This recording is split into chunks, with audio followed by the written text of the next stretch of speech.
Breaking news this morning. A son escapes a house fire, but his father doesn't make it. We'll have the latest in a live report. Plus, troopers shoot a wanted fugitive trying to avoid capture overnight. What we're learning about the shootout that stretched over 17 miles. Trailblazers fans are celebrating this morning. Find out what NBA record the team broke at last night's game. Plus, zombies on demand. Why one company says they'll deliver a zombie to your front door for Halloween.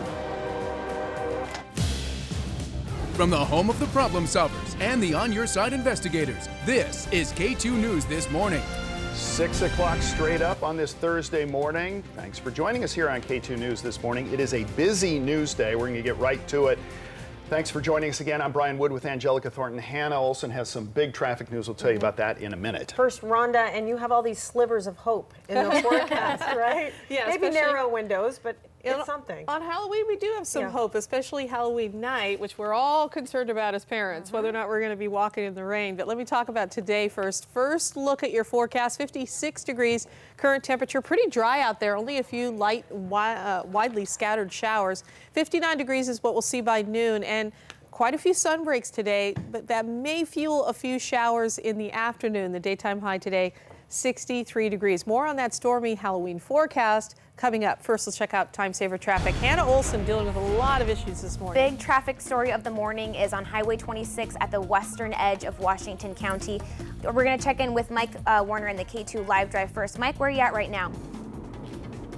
SR 500 westbound, traffic is picking up quite a bit here. It's a little bit moist out, some water on the road, some road spray, so just be cautious out here. Hannah? Okay, thanks, Mike. I want to come back to this major closure on Highway 26. A 20-mile stretch of the highway is completely shut down.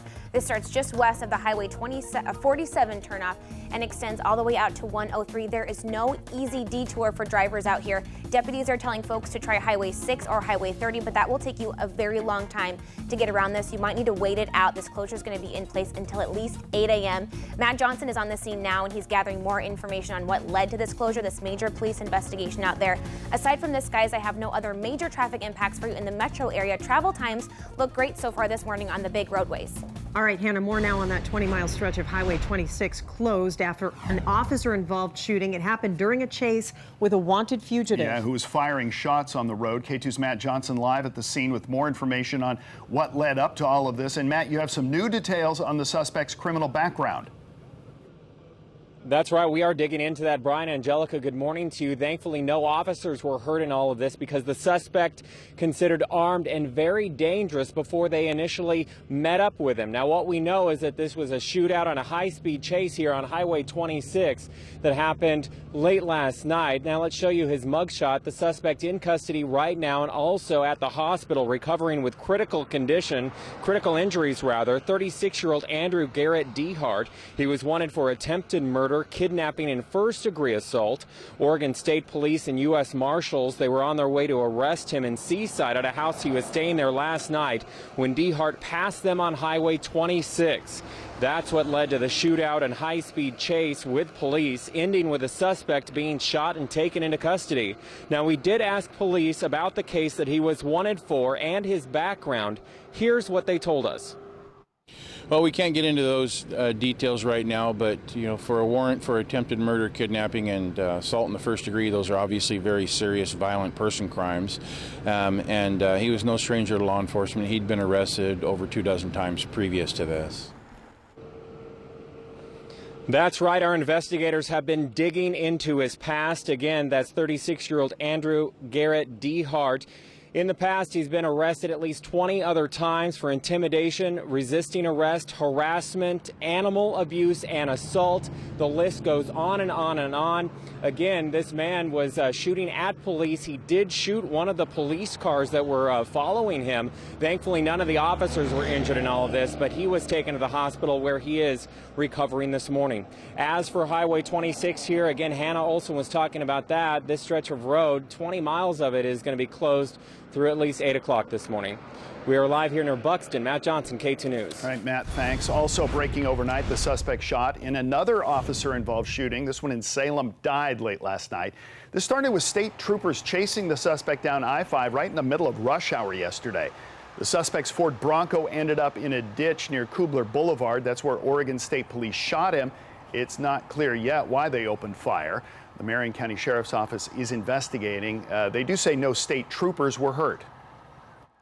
Each night after something like this happens, I think we just, hug our wives and hug our husbands, probably a little harder that, and maybe our kids, and really just take a step back and know just how critical some of these incidents can be.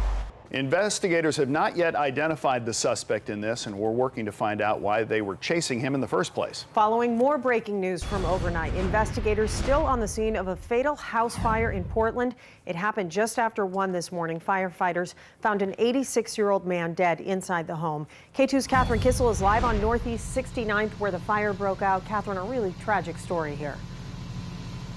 Yeah, it really is, Angelica. Good morning, and good morning to Brian as well. You know, this is a tough call for Portland firefighters. Rich Tyler, who's the spokesperson for Portland Fire, is with us this morning, and I can only imagine, when you get to the scene and you get called out on a fatal fire, and you guys have gotten a lot of these calls this year.